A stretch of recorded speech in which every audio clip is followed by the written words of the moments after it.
What's going on, everyone? Welcome to Forward Progress Week 2 Best Bets Edition right here on the Forward Progress YouTube channel, part of the Hammer Betting Network and presented by Fanduel. Rob Pizzola here alongside the regular crew. It's Suma, top right-hand corner, Hitman, bottom left, Judah Fortgang, bottom right, at Throw the Damn Ball. And Judah was so widely praised on last week's show by our audience that we've decided to turn him into a regular here this year. So he's going to be rounding out our team for the entire season here on Best Bets. Week 1 is in the books, boys. Some mistakes were made, particularly, I would say, the Carolina Panthers. Suma tried to warn us on the Panthers. We didn't listen, unfortunately, but still a long way to go. We're on to week 2 now. We're going to cover 4 games on the show today, games that we have the strongest opinions on. We're each going to give out a future play that we like heading into this week. And of course, we're going to end the show with our best bets. But we start, as always, reviewing last week, keeping ourselves honest. Best bets, 2-2 last week. Or for those that follow the show regularly, probably 1-3. Because I know fading Hitman is the thing to do here. So if you faded Hitman, you went 1-3. But we were 2-2. Suma takes the L with the Packers last week in Brazil. Judah went alt spread with the Lions. He would have had the win at -3.5, but I do like the style, looking for the larger payouts. Hitman, the redemption tour has started. Vikings, easy winner. You also nailed listen, I ragged on you a lot last year, so when you do have the good weeks, I have to point it out. Saturday prop show here on Forward Progress, every single prop Hitman gave out one. So he was undefeated on this channel last week. I took the W on 49ers first half on Monday Night Football as well. So overall, some winners, some losers. And we see some people in the chat. I didn't want to say some winners and some losers to the people in the chat. Mostly winners, I would say, to people in the chat. We do see your chat comments over the course of the show. If you want to drop something in there, we'll pull it up on screen. People very surprised that Suma's not wearing a hat today. That seems to be a common topic in the early going here. We can confirm Suma is fine in Germany, but we're going to get started here. Before we do, just quickly smash that like button down below, and we're going to get right into it. 2 1-0 teams in action as the Seahawks are traveling across the country to Foxborough to take on the Patriots. It's not really that surprising that Seattle's 1-0. They were big favorites in week 1, but the Patriots being 1-0 certainly comes as a surprise as they took down the Bengals on the road. Current betting market in this one has changed over the course of the past hour or so. Seattle Seahawks taking a little bit of money. Someone here might have had something to do with that. But the Seahawks now up to -3.5, -115. This is a low total, as are many on the board this week, with a lot of totals moving towards the under at 37.5, excuse me. Suma, we'll kick things off for you this week. Break it down for us. Pats and Seahawks. What do you like in here? Yeah, I am slightly leaning towards the home side here, outside of situational Suma stuff like rookie head coach, cross-country trip. I really like what I saw from the Pats defense last week, especially their secondary. Gonzalez was insane. I think in that game, I thought Keion White was lined up all over the place along the defensive line. Really like how the Pats might go back a little bit towards playing more of a man-heavy kind of defense. Last year, they were completely shredded by injuries, and now they have legitimately 3 good corners with Gonzalez, Jonathan Jones, and Marcus Jones. They played a lot of man coverage last week, and that might be the key against Seattle because Geno Smith, there were some drastic splits between man coverage and zone coverage. Against man coverage, he had some really, really bad efficiency numbers in terms of EPA per play and success rate. I remember that game against the Bengals on the road where they played a lot of man coverage on third down, and the Seahawks offense mightily struggled. That was an anecdotal example of that. And I think that the style of defense that the Patriots play might really expose some of the weaknesses that the Seahawks have. Now, George Fant is down, likely not going to play. So that's a really, really shaky offensive line. And I think the Patriots defense might be able to control the line of scrimmage, play tight man coverage behind that, and really disrupt the Seahawks passing game that relies on distributing the ball to their wide receivers. So that's the first point. Second point, I like everything about Mike Macdonald. I think that the Patriots offense is severely limited. They will play like a run-heavy approach, trying to let Jacoby Brissett hit some quick throws. They did some good work on slants last week and really try to eat the clock, shorten the game, like that classic old school stuff. But I think that they might be able to have some success running the ball. I'm not really that sold out on the Seahawks defense already. So I think this might really be a slow game, low scoring affair, and everything over 3. I don't feel comfortable laying it with the road team here. Could be wrong, but the current market is too rich for my taste for the Seahawks, and I'm slightly leaning towards New England. So Suma making a case for the Pats here, Hitman. It is a low total game, and it's one of those where, okay, you get in the hook potentially with the Pats in a game where we see a low total. A lot of pros often gravitate towards that, or just from a numerical perspective, you can make an easy case for New England at home here. But you're looking to the other side in this game. Maybe a lot of the value sucked out of the market earlier today, but you like the Seahawks a little bit here. Yeah, I lean towards Seattle in this game. I mean, I didn't upgrade New England a ton. Like, I did give them a little bump after last week, but let's remember, it's still a game that New England had 4.5 yards per play. Jacoby Brissett had 121 passing yards. His leading pass catcher was Austin Hooper, and they were the only team last week that did not have a 20-yard play. So a lot of the concerns about this New England quarterback play and skill position players, which are the league worst, still exists. There was so many concerns about the Patriots offensive line going into the season. And yes, they did run the ball successfully against the Bengals, but they still had a league low yards before contact running the ball. Jacoby Brissett was still pressured on the second most dropbacks of any quarterback last week. Like, this offensive line did not play great. It was just a lot of missed tackles by the Bengals in that game. So talk about a matchup where having an offensive line is super important going against Mike Macdonald's Seattle Seahawks, where the Seahawks last week had the highest pressure rate in the league. They held Denver to 3.3 yards per play. They had a 75% success rate, and there's not many guys in the league that are better at scheming pressure than Mike Macdonald and confusing offensive lines. So I just think that and also Seattle was a team that I was high on to start the year, and there was nothing from last week that made me downgrade them. In fact, I upgraded them just because I think that this defense is going to be legit for Seattle this year.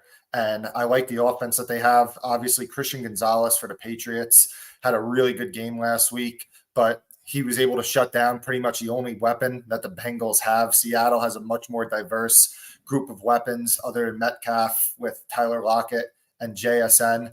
So I lean towards Seattle in this game. Interesting that the Hitman setup got trashed before his shirt on the show today. I didn't see that coming. Didn't see that coming at all. Whatever. It's a pro better setup, people. I mean, it's very bare bones, but it accomplishes what the guy needs to do to get his bets in, even though he's living in the attic right now. I like a lot of what you said there, Hitman. Honestly, my number in this game is actually very close to Seattle, 4.5. I'm not really.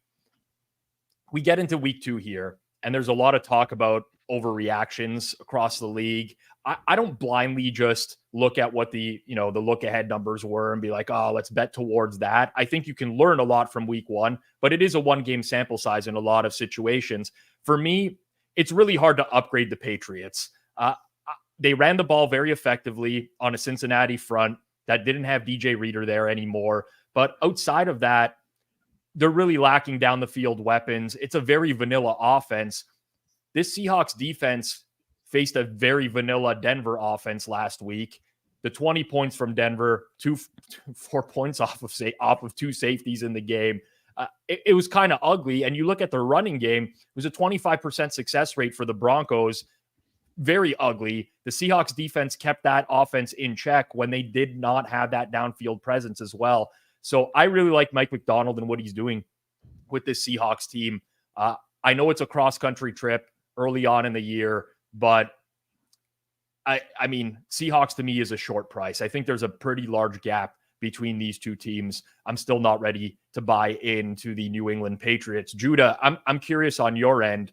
Any thoughts on this one, Seahawks and Pats? Yeah, I think I'm pretty similar here. We basically learned nothing. I think on the New England side, they are exactly who we thought they were. They happened to win that game. There were a lot of fluky plays. There was some fluky turnovers, punt returns. The whole thing was, I think, kind of out of whack. I think what we did learn is that like the Seahawks defense is probably going to be better than anticipated, at least in my view, sooner than anticipated. Like we talked about Mike Macdonald being able to scheme up pressure. That was certainly true in this game, and I don't think that's just a function of the offensive line that they were playing. So you kind of just add it up, and I like to view kind of point spreads in two ways. One of like a reflection of fundamental value, a way of comparing teams. I think that's how it's most commonly used, but they also reflect real points in real games. And I don't see this New England offense as a team that's going to score. I don't think their defense is particularly great. I think losing Bill Belichick's going to matter. They weren't really tested. I think it was the week one performance was more a function of the Bengals than anything else. And like the Seahawks also had some weird variants. The safeties starting drives within your 5-yard line is not exactly a recipe of success, and it doesn't necessarily have any predictive value in like how this offense is going to run. They're going to be fine. I think this is just, as you said, Rob, like these two teams are in completely different tiers, and I think the price is just way too short. Yeah, I think last week too, the Seahawks offense got a lot better as the game went on. Geno struggled early. I think he threw a pick on his first play of the game, and I was already pulling my hair out because I had Seahawks in Survivor, but they really established the run in the second half. Now, monitor the Kenneth Walker injury, obviously, but to me, I mean, we learned on Monday Night Football, I'm not a big running backs don't matter completely guy, but the impact that they're going to have on a game is not as substantial as some other key positions. And by the way, Hitman, I do owe you an apology. Like the shirt is back. Apparently everyone in the chat likes the shirt. So that's on me and my style. I owe you an apology for that. I mean, it's just interesting. I've never seen you wear a shirt like that before. So I'm very interested in it. I got a big night tonight, you know? Yeah, I've heard. You're out with the in-laws tonight. Exactly. I can't go out and golf after forward progress. So dress to impress. Dress to impress. Like it. Before we get to our next game, I do want to remind everyone, football's back. There's no better place to get in on the NFL action than at Fanduel, America's #1 sportsbook. Right now, all customers can bet $5 and get a 3-week free trial of NFL Sunday Ticket from YouTube and YouTube TV. You'll be able to watch every regular season Sunday afternoon out-of-market game. I've talked about this offer before. It is a solid offer. Really good. There's nothing more annoying than having to go through all these different costs to watch the NFL this year. 3-week free trial for $5. Pretty easy. And of course, FanDuel does have a great product as well. With FanDuel, you don't have to leave the app to access real-time stats and data, so you can make great live winning bets as well. Visit FanDuel.com/forward-progress to download America's #1 sportsbook. FanDuel.com/forward-progress, forward-progress, all one word. Must be 21 plus, 18 plus in DC and present in select states. The offer ends September 22nd. Get in before then. After a 3-week free trial, the full price of NFL Sunday Ticket's going to be charged seasonally. You can cancel anytime, no refunds. Terms, restrictions, embargoes apply. A YouTube TV base plan is required to watch YouTube TV. Redemption requires a Google account and a current form of payment. And of course, if you have a gambling problem, call 1-800-GAMBLER or visit rg-help.com. Okay, guys, on to game number 2 here. We got a pair of teams looking to get their first win of the season.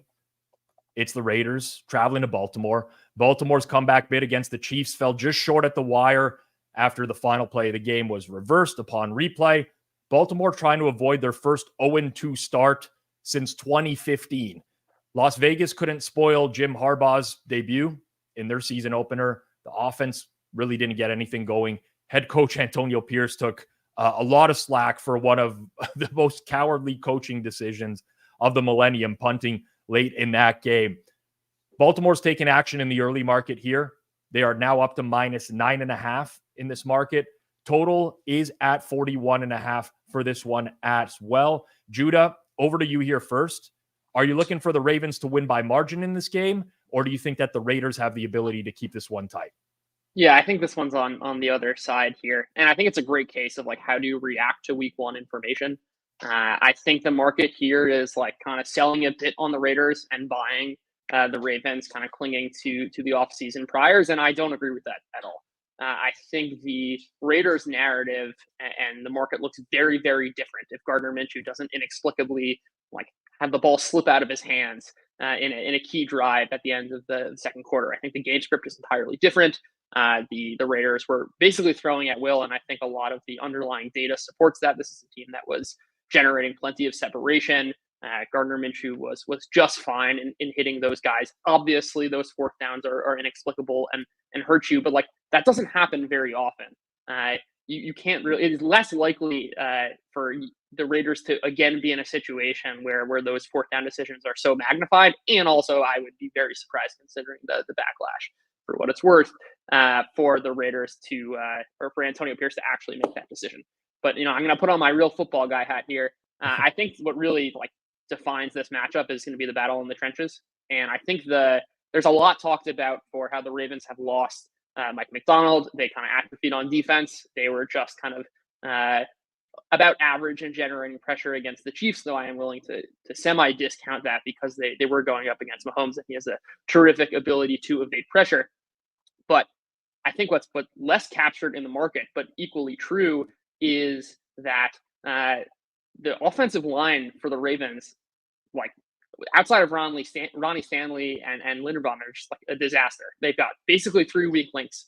They allowed quick pressure on nearly 40% of their dropbacks. And they've got a matchup now with a very quietly great Las Vegas defensive line. Max Crosby's an absolute game wrecker. They led the NFL in week one in quick pressures. I don't think that's a function of playing a bad Chargers offensive line. By all accounts, that offensive line should be perfectly fine. I think that really matters in this game. And when you kind of look at how the market is pricing these two teams relative to offseason expectations, I think what we've learned is that the Ravens defense is a little more fragile. I think we've learned that the offensive line is going to have some problems. The Chiefs have a good defensive line, but a 40% quick pressure rate is really, really bad. And I think that like plays perfectly into the matchup. At 9.5 points, it's just far too much. We haven't learned enough about Vegas to sell on them. They're not dealing with any injuries. I think there are a lot of question marks around the Ravens, and it's really kind of clinging to the offseason prior, and I don't think that's deserved. Yeah, I want to just jump in there because I like a lot of what you said as well. And I think that this number is too high. And this is someone who came in very low on the Raiders going into the year. And I look at Lamar Jackson week one. He was hurried on 8 throws in week one. That was the most in the NFL. Now, granted, that's Kansas City's front, and the Raiders' defensive front really didn't look all that great against the Chargers. But the Chargers are pretty dominant at tackle right now, and they were able to kind of have their way against the Raiders' edge rushers. I don't see that being the case for the Ravens in this one. Justin Herbert had 6.2 air yards last week. They weren't really attacking downfield. This was an offense that was kind of just taking what they can get. And I'm kind of puzzled by the perception of the Raiders and the Chargers after that one game, because everyone's now turned around and high on the Chargers. The Chargers were up 16-10 in the fourth quarter, midway through the fourth quarter, with a +3 turnover margin in the game. I mean, is that like all of a sudden we think they've turned it around and the Raiders are that bad? I don't know. I think that there's a little bit of an overreaction to this from last week. So I'm with you, Judah. I actually like the Raiders in this game. I don't even think it needs to get to 10, honestly. I know a lot of people are waiting for that number. I imagine if it gets there, it doesn't last long because so many people are waiting. But even at 9.5, I personally think that's a play. Suma, I know you had a lean in this game as well. Was it to the Raiders, or are you looking at the Ravens here? Also, the Raiders, 10 would be great. 9.5, I lean slightly towards Vegas. I mean, I just threw like every note I had on this game into the trash because you guys basically already mentioned everything. My biggest concern about the Ravens is what Judah has explained in detail. It's like the matchup of the Raiders defensive line against the Ravens offensive line. They are so inexperienced at guard. Right side of that offensive line did not look great at all. Steve Spags really had those guys in his bag. And the Raiders, like you said, Rob, I mean, this is not going to be Joe Alt this week, who I think didn't allow a single pressure against Max Crosby. This is going to be a completely different matchup now. And I really see Lamar Jackson needing to function from like mudded pockets all day long. And the Raiders defense, I think, is sneakily a little bit underrated overall. And I'm not sure that the Ravens will have like an easy game running the ball and throwing the ball.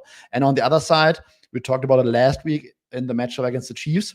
Granted, this is not Patrick Mahomes for sure, but I don't really like the secondary of the Ravens outside that safety duo. I think that the cornerback group is highly vulnerable, and the Raiders really have guys with Jacoby Myers and Davante Adams who can get open against that.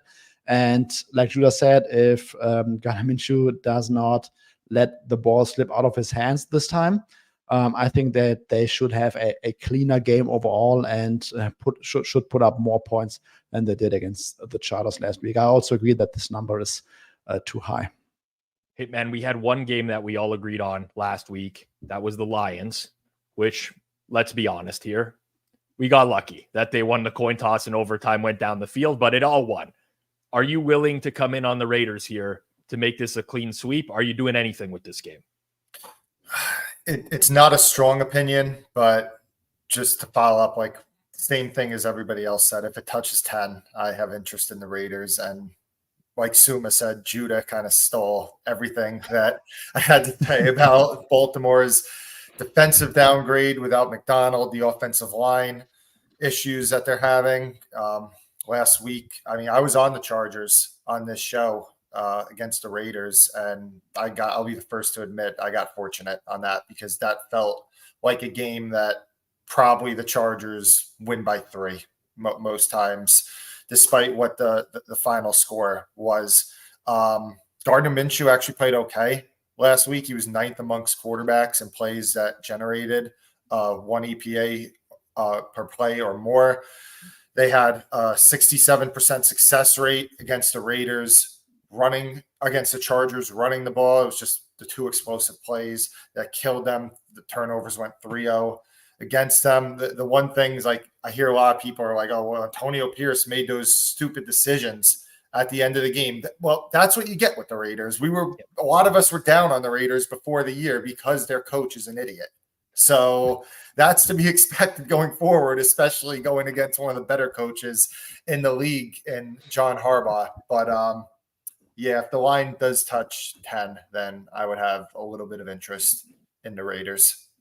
Yeah, I mean, it's undoubtedly painstaking to bet Pierce against Harbaugh and Harbaugh having extra rest, but you make numbers on the games and you just got to trust them at some point or another. Pierce is going to make a bunch of minus EV decisions. So are a lot of coaches around the league who are going to cover spreads at some point in the year or another. So it is what it is. That's a little bit painful.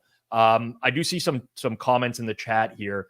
Can you touch on the major moves from the look aheads in week 2? Green Bay, Panthers, Bengals. We will cover every single one of those in some capacity today. So yes, we will touch on those.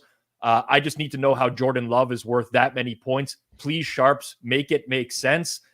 I promise you we will make it make sense as well on this show today. So anyone who wants that covered, we are going to get to that over the course of the remaining 35 minutes here. But we're going to move on to our third game.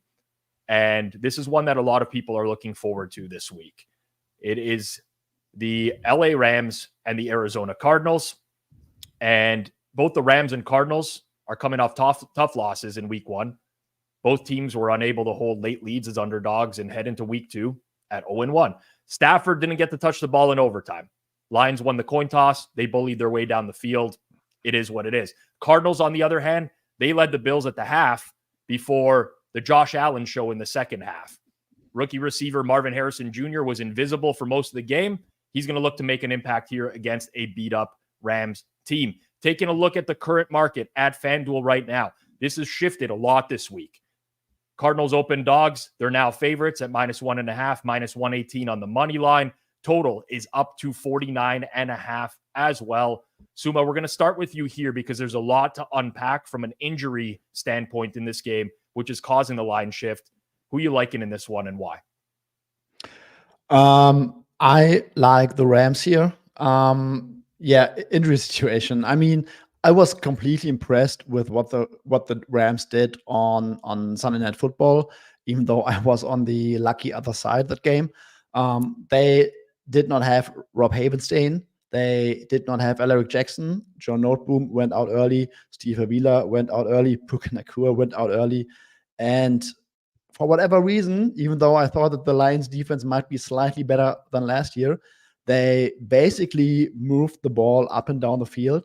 I was really impressed in how they approached that game.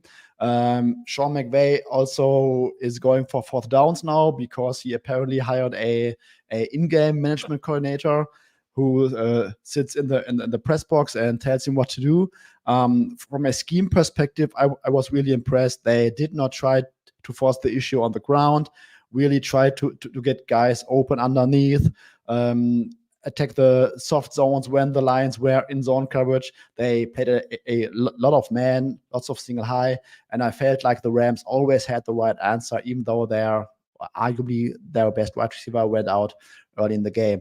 And going now to this week's matchup, the O-line injuries are brutal, but I think there are maybe like 3, 4, 5 teams where it might not matter much, and one of them is the Cardinals, who arguably have the worst defensive line in football right now.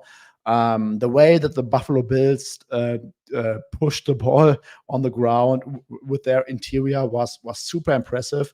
And I think even though the Rams are banged up at offensive line, they might get Rob Havenstein back this week. I think that they should be able to run the ball well.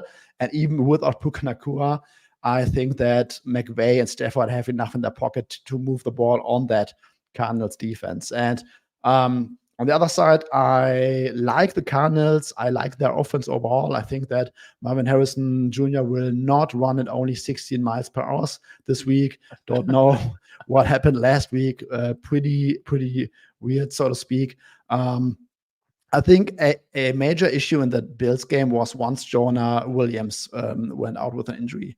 Once the backup right tackle Kevin Beacham came in, the Cardinals almost could not move the ball anymore. And I think that the Rams, while being very inexperienced, very young, I still think that their defense is rated a little bit higher than the Cardinals, and they might get a little bit more push up front than on the other side.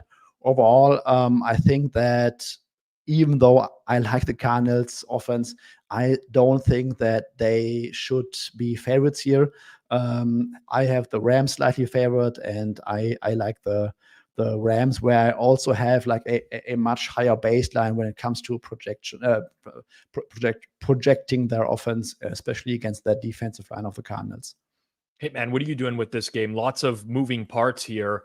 There's opportunities to attack whenever there's the 1.5 range in terms of taking the underdog in teasers. Potentially, maybe the line has moved too much with, an overreaction to the injuries for the Rams, or maybe it's an underreaction. What do you think of this game? Maybe end up getting invested in Rams teasers. Obviously, the injuries are concerning, and you'd usually be super worried about it, considering that Stafford's an immobile quarterback.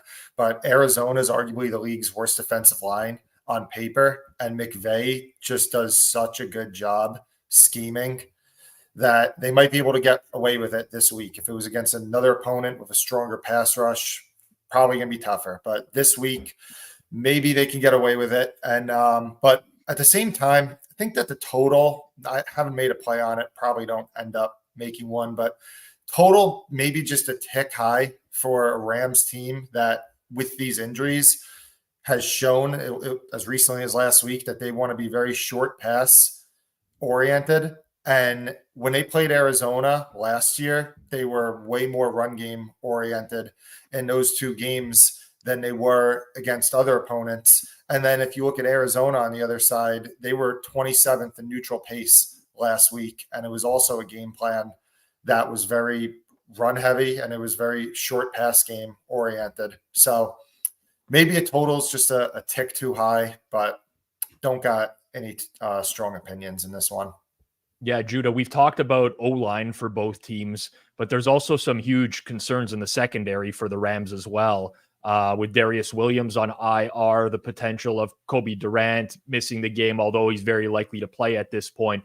Break this one down for us because, yeah, this is just one of those games that is a much tougher handicap because of a lot of moving parts.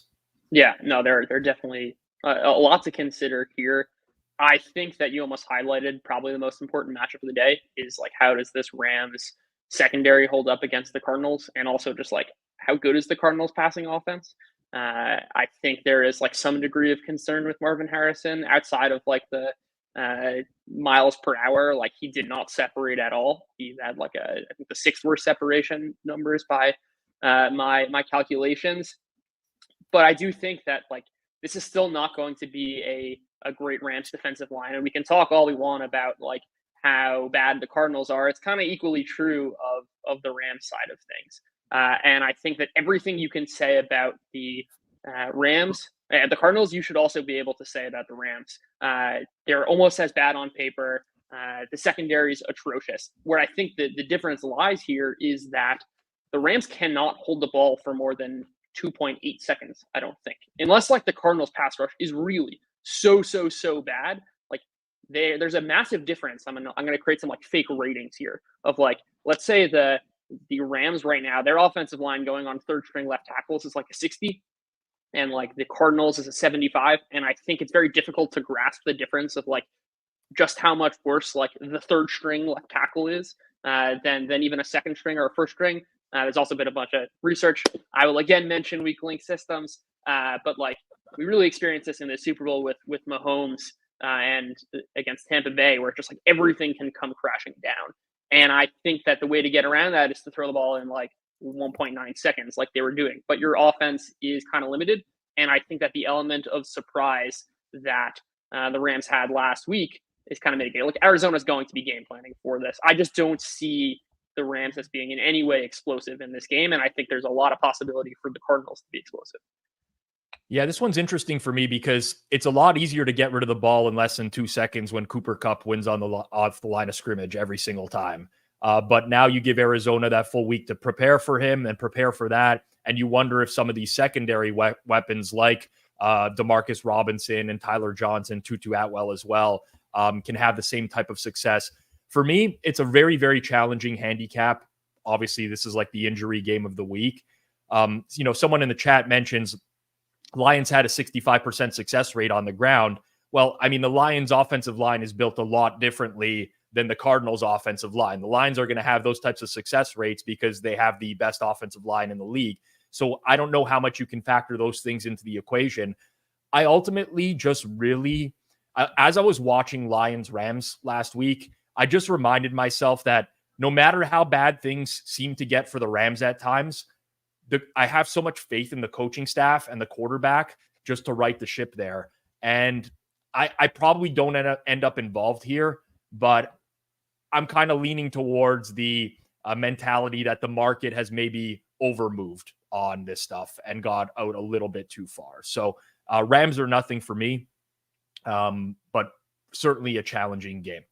As a reminder, for anyone here who enjoys this content and is also a fan of college football, make sure you check out our sister channel, Hit the Books, with Brad Powers and Joey Kanish, live every Monday to Friday, 5 p.m. Eastern time. It's very similar to this show. It's very picks driven, except only one of the two hosts there has any idea what they're talking about. The other one's just there for hot takes and comedic relief, I think. I don't know what else he's there for. That's Hit the Books. Check it out on YouTube. You can listen in audio form after the fact, wherever you get your podcasts as well. And of course, if you're in the stream right now, and you're enjoying it, let us know. Smash that thumbs up, that like button down below.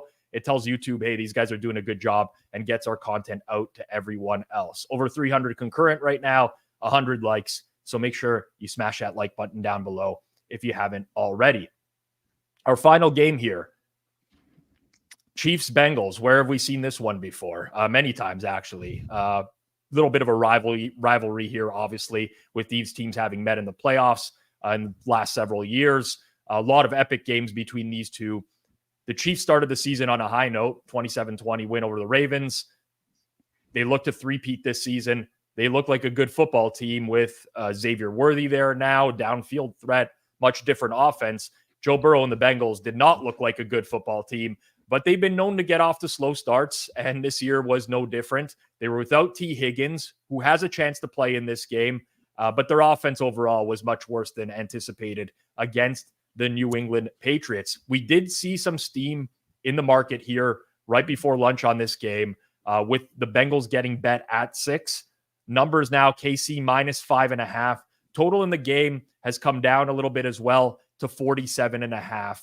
Hitman, you were looking at one of the sides in this matchup, KC, Cincinnati. Who's the lean and why? Lean towards Cincinnati. So I'm super high on the Chiefs this year. Let me just start by saying that they finally have functional outside receivers to go along with this offense. And I said, like, last year was the year that if you were going to get the Chiefs and beat them, it was probably going to be last year because of the issues they had on offense. With that said, this is a Chiefs team that closed 2.5 at home against Baltimore last week. I would say that we'd all probably agree that market ratings before last week had Cincinnati at least pretty close to Baltimore all offseason. Baltimore a little bit ahead, but it wasn't the type of gap that we're looking at now. Now, obviously, things have changed with T. Higgins. He's not going to play in this game, in my opinion. But if you look at what happened last week, the Bengals in week 1, like, for whatever reason, since 2021, they're minus 0.149 EPA per play in week 1 games. And for the rest of the season, they're plus 0.365 in EPA per play, which is essentially the difference between a top 5 team and a close to league worst team. So I just think that the Bengals are, for whatever reason, this week 1 thing, they have not gotten over it. And I think that's going to end up being a similar story to the past few years where they do bounce back. I thought it was pretty encouraging that the Bengals offensive line allowed the least amount of pressure in the league last week. And the offensive line just coming into the season was projected to be one of the best that it's been in years. And I know that some people disagree with this, but Rob, I know that you typically agree with this. Like, I do put some weight on the series history between these teams, that the Bengals, for whatever reason, over the past 4 seasons, just have matched up well with Kansas City. So I think that the line has moved a little bit too much, and I lean towards Cincinnati. Yeah, so I do put some weight on historicals, not necessarily in the sense of like these two teams have played before and this team. Like we could have done that for the Rams and Cardinals, right? McVay owns the Cardinals. Previous game we talked about, I think the last 16 games, they've won 14 of those 16. But the coaching staff is different for Arizona. It's not apples to apples. To me, this is the best iteration of the Chiefs that we've seen, albeit it's just been 1 game and they could have easily lost at home, if it likely wasn't out by a toenail. And this is the worst iteration of the Bengals. But I really have trouble with this game because of just how poor the offense Cincinnati's offense looked last week, and the historical tendency for them to come out of the gates this slow. Judah, like I don't know what the reason for it is, but it's a consistent theme under Joe Burrow and Zach Taylor. Like, do we expect that to turn around this week, or do you have to see something out of this Bengals offense before you're willing to back them? Yeah, well, I think injuries have a lot to do with it, and like Joe Burrow's basically never had a camp or a preseason really to actually play, and I think that does matter. But I mean, Hitman, I think you kind of illustrated the point I want to make perfectly of like this game closed at 2.5 between the Chiefs and Ravens, and if we reprice that now, knowing what happens in week 1, I would make that line a lot further in favor of the Chiefs. And just like as a more general point, I think when you're thinking about how to like weigh sample sizes and weigh priors, like I would be much quicker to upgrade the Chiefs here, just by virtue of seeing and believing in like Mahomes and Reed. That like once I start to see some evidence of like, oh, this offense actually looks really good, I'm much quicker to update the ceiling in a way that I'm not comfortable for other teams. On the Bengals side of things, my concern honestly has less to do with like, can they turn it around? Like the Bengals are a little bit of a different team here. And I think that like not having T. Higgins is going to matter a ton. He's questionable right now. I think he's on the wrong side of questionable. Jamar Chase is clearly not 100%. And like they don't have the same secondary weapons that they used to have. Not to mention like any of the Burrow stuff. And I do not want to speculate. I have absolutely no idea. I don't think really anyone knows the status of Burrow's wrist. But what really concerns me here is that like this isn't the same Bengals offense, especially when it's just Jamar Chase. And I don't think he has a particularly great matchup. The Chiefs play a ton of man coverage. He does most of his damage against zone and after the catch. The Chiefs cornerbacks over the last bunch of years have really improved. Trent McDuffie is quietly turning into a real superstar. It's not the same Bengals team, and it's not the same Chiefs team either as the last few years. I think it's a lot better of a version of the team. I'm more than happy to take the points here. I'm kind of stuck on the fence in this one. I'll get to you in 1 second, Suma, but just as like a counterpoint to that, I know it's not the same Chiefs team. You'll probably see more explosiveness this year than last year, but they really do have trouble, I would say, pulling away in games. I think this was very noticeable against the Ravens as well, where I love Andy Reid. I think he's a great head coach, but there's a tendency to get a little bit conservative sometimes in late games. And that's one of the challenges for me in laying numbers. I love betting Kansas City in the range last week, where you basically just need them to win the game. But once they have to win by margin, I do remember a few games last year when they did it. I'm not saying it never happens. They smoked the Bears early in the year last year.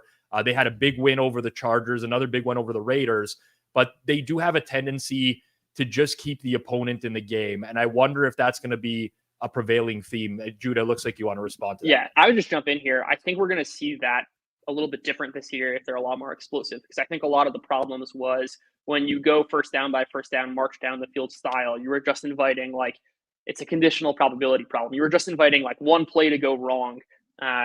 I don't think we're going to have that, because I think we're going to see a lot more quick strikes and fewer plays for that problem to happen. And in this spot in particular, like the Bengals rush defense is really bad. They had some wild on-off splits with DJ Reader on and off, and like he's not on the team anymore. I think even if the Chiefs accidentally want to play conservative, it might not matter here. They might just continue to run the ball and have success.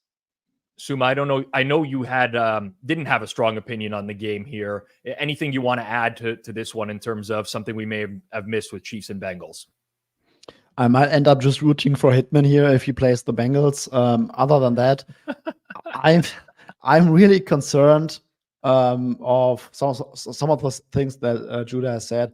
I'm not a big tape guy, but I feel like this offense really relies on Joe Burrow finding the matchup of his receiving group, and no T. Higgins, and maybe Jamar Chase played like 80% of the snaps. I don't think that he's going to be an issue, but not having T. Higgins, Tyler Boyd left, they don't really have a strong tight end.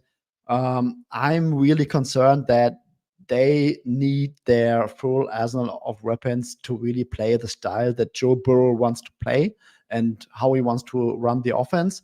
And if they only have Jamar Chase, and I also don't think that T. Higgins is not going to play when he was in street clothes at practice today. So I'm just concerned that they might continue struggling with their offense.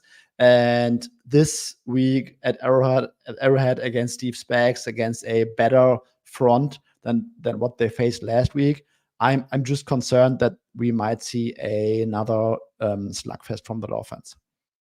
All right. That wraps up our main games for this week. We're going to shift right now into futures like we'll do every single week. There's a friendly competition. I said friendly competition again. It's not a friendly competition. No one wants to lose to Hitman. Me, Suma, Hitman gave out futures last week. Carolina Panthers alternate win total over there. We don't even have a line on the board anymore for that one. Like, you can't even bet it if you wanted to. Suma, Green Bay win total over. Much better number available now, obviously, with the Jordan Love injury. Hitman gave the Steelers win total under. They won. Horrible start to the futures portfolios for the year. Judah's now going to give a pick on every single week's show as well. It's week 2. It's time to find some valuable futures, and maybe we can get ahead of the curve this time instead of being underwater the following week. Judah, honors over to you here. One future bet on the board that you like. Yeah, you're going to go Brian Thomas, offensive rookie of the year at 28-1. I think there are kind of two angles here. One is almost just like a fade of the rookie quarterbacks. I think you kind of have to at least look at Caleb Williams' first game and say that while he is a rightful favorite, it's almost not as slam dunk as we thought. I don't think the Titans are a matchup that anyone is fearing on the defensive side of the ball. Jaden Daniels, his sack avoidance looked great, but I think that might be the worst 2 through 52 roster in the NFL. Marvin Harrison didn't look good. Xavier Worthy is like attached to the Chiefs offense, probably hit his ceiling game in week 1. And I think when you look at like a wide receiver actually in the best spot to put up production, it's going to be Brian Thomas. He led the Jaguars in target share. He was 5th in separation. And I think just attached to a like very good offense, or at least one that's going to put up some numbers passing the ball. He's got a clear pathway to targets. He's got a clear pathway to yards, and he's just good.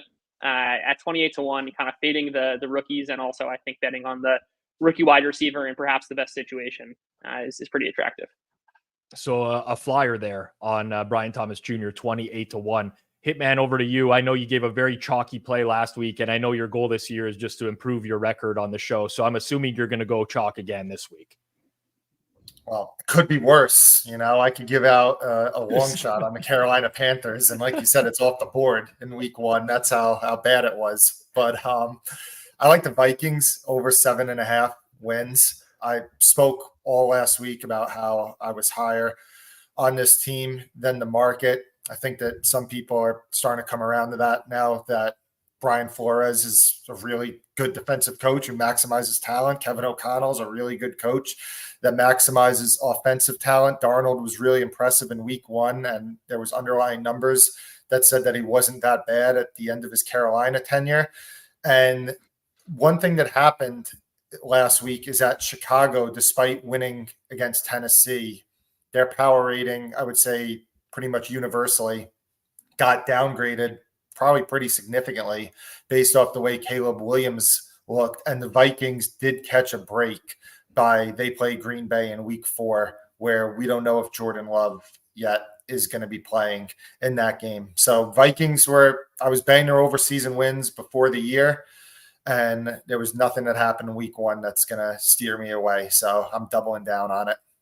All right. Vikings for Hitman. Suma, over to you. Okay, hear me out. Over the last 3 years, I have lost so many bets against Mike Voodoo Tomlin that I just decided to not fade this guy anymore and just go with the voodoo. I mean, they are already leading the league in EPA from turnovers after just 1 game. I mean, Justin Fields, backup quarterback, closed 3.5 on the road at Atlanta, and it just didn't matter. They have a tough schedule to close out the season, but I don't know. Maybe there's some tail events with the Browns, with Deshaun Watson. Bengals might have a really bad defense. Maybe Lamar Jackson might be out after week 13. I'm just trying to make some arguments, but I'm going with Mike Tomlin. Pittsburgh Steelers over 8.5 season wins. Mike Tomlin will not stay below 9 wins. So give me that. All right. I'm going to take a shot here as well. Not quite as long shot as Judah, but I'm going to go coach of the year market. I really liked what I saw from Mike McDonald in week 1. I'm going to bet him 11-1 to win the coach of the year. Right now, Jim Harbaugh's moved to the favorite there, 9-1. I'm not buying that completely. You look at Eberflus, like what a fraudulent win last week. They're a big underdog at Houston this week. I think this sets up well with the situation at New England for McDonald to improve here. And I'm a little bit worried about Kevin O'Connell, but this week, 6-point underdogs at home to San Fran. So just looking at the schedules across the board, I like the opportunity here for McDonald to just put his imprint on this market as well. So that's where I'm going. 11-1 coach of the year. We're going to finish our show off today with best bets. Before we do, you know it already, but for those who are new here, we have tons of content for you on Forward Progress this year. Live watch-alongs, Thursday Night Football, Sunday Night Football, Monday Night Football with myself, the rest of our team, some special guests. Hitman drops a prop-specific video every Saturday.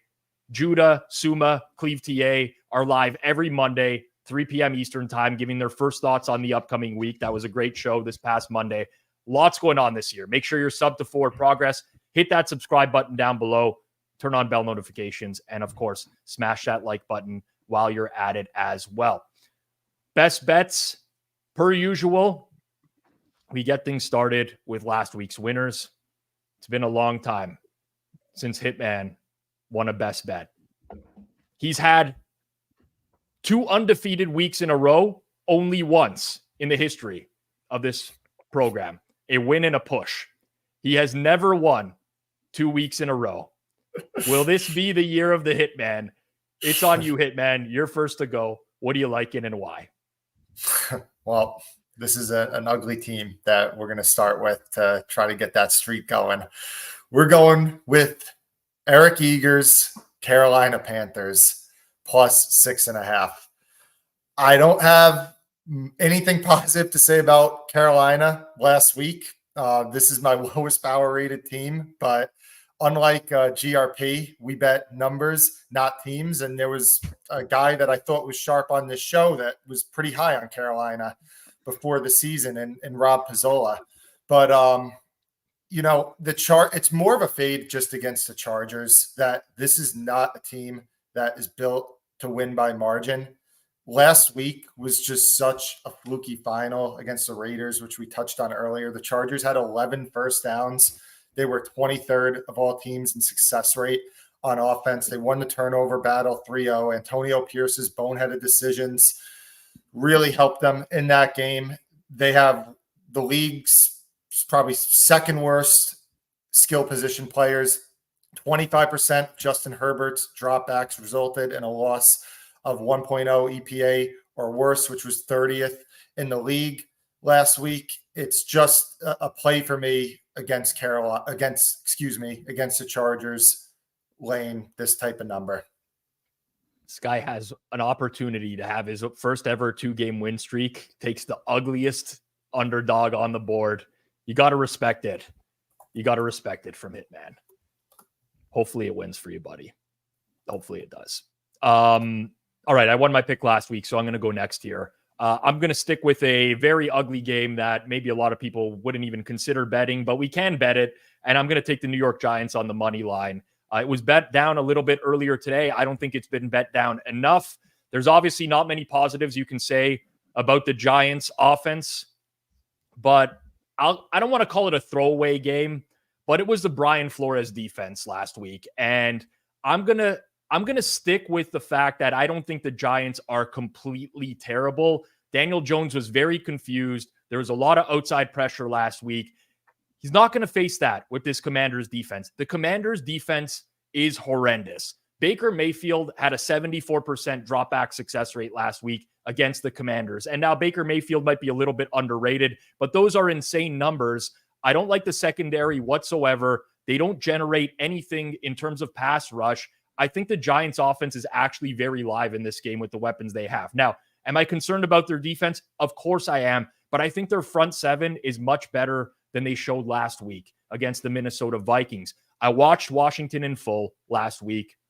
A lot of people praising Jaden Daniels for the box score stats.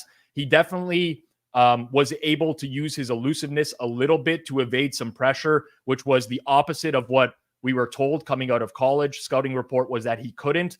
But I'm not going to change my opinion on one game against the Bucs defense, who just had players dropping like flies in the secondary. I'm not impressed with Washington. I do think they're going to struggle. Some of you might say, well, Washington's at home here. Your home field advantage has to account for something. I do my home field advantage. I don't apply it equally across every team in the league. I think situation matters. I think certain stadiums matter, playing surfaces, so on and so forth. And I really don't give Washington much home field advantage in this game at all. So I'm going to ride with Daniel Jones and the New York Giants, I believe Washington is actually a much bigger fraud than the New York Giants are this year. I like that you're nodding, Judah. I do appreciate when you agree with me. Suma, over to you. You lost the Packers last week. You got to rebound, man. You can't let Hitman run away from you after he goes 2-0 with the Panthers' upset victory this week. Going back to the Packers game, but this time I'm going to fade them.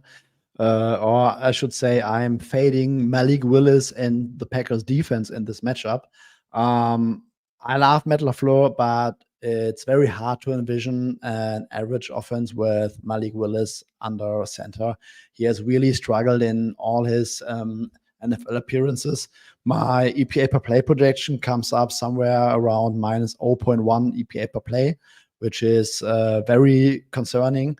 And yes, the Colts defense is not great. I think that the Packers will make some plays. They might run the ball a little bit, but I think that Gus Bradley can really key in on the run. Last week, he said that they wanted to play more light boxes to prevent the Houston Texans offense from having a good day through the air. I think this time with Malik Willis, they can really try to key in more on the run and force him to beat them over the top. And I'm just not sure or not believing that Malik Willis can actually do this. Backup quarterbacks in the league have been kind of successful in recent years, but more it was like guys having their first start, variants involved. We really didn't know what we are getting. But Malik Willis now has a somewhat of an sample size. And I just cannot see him having such a successful game. On the other side, the Green Bay Packers defense, I mean, Jalen Hurts did not have a good game like at all. He missed so many throws, and the Eagles were still able to run the ball at will, throw it to some wide open guys in the middle of the field. And I think that Shane Steichen will come up with a game plan that really runs it down their throats, and they will also find some space over the top. AD Mitchell, I mean, he could have had like 150 yards. Guys were running wide open against the Texans defense, and I'm not sure that the Packers defense is somewhat close to them. So I think that the Colts will be able to control that game at the line of scrimmage, run the ball well, hit some guys down the field, and I don't see Malik Willis in that offense keeping pace with them. All right. Suma going with the Colts and giving the rationale as to why. Judah, it's on you here, and you're sticking with the same game as Suma. Yeah, going with the Colts minus 5.5. I feel like I'm like on the bell curve meme, and I'm just like on the left side of like Malik Willis really bad. But I think that's true. And I think that it kind of manifests in a couple of ways in this game. Like, okay, Malik Willis cannot, he is magnetic to pressure. He is magnetic to sacks. I don't think that's changing. I don't think that's anything that Matt LaFleur can scheme away from. What I haven't heard anyone talk about yet is that like Malik Willis also hasn't been in the Packers system for very long. They traded for him like 2 weeks ago. This is a guy who probably doesn't even know the offense very well yet. He's not good. And I don't think that the analysis needs to be much more complex than that. I think, again, back to the point of like points exist both as a reflection of fundamental value and real points in a game. I see this as a Colts team that should be has a decently high floor to score points. The Packers can't stop the run. The Colts are going to be able to run the ball efficiently, whether it's with Anthony Richardson and or Jonathan Taylor.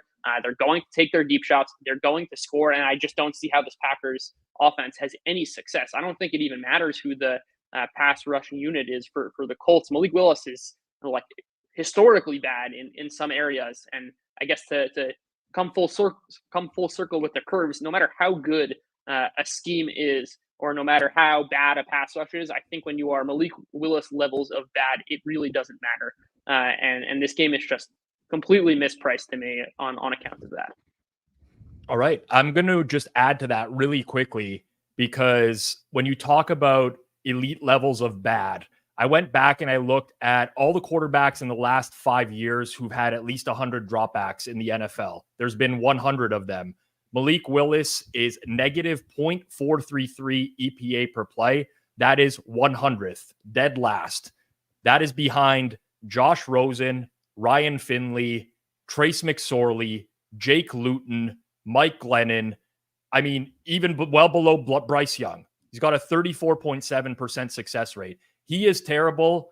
I don't share the same positivity here because this has moved quite a bit. But like if Green Bay is very like put Matt LaFleur in the Hall of Fame if this offense does anything, and Malik Willis is very, very challenged. He's a project QB at backup. So good luck to Suma and Judah on that one. And hopefully you guys can get a Colts win by margin, especially in that one.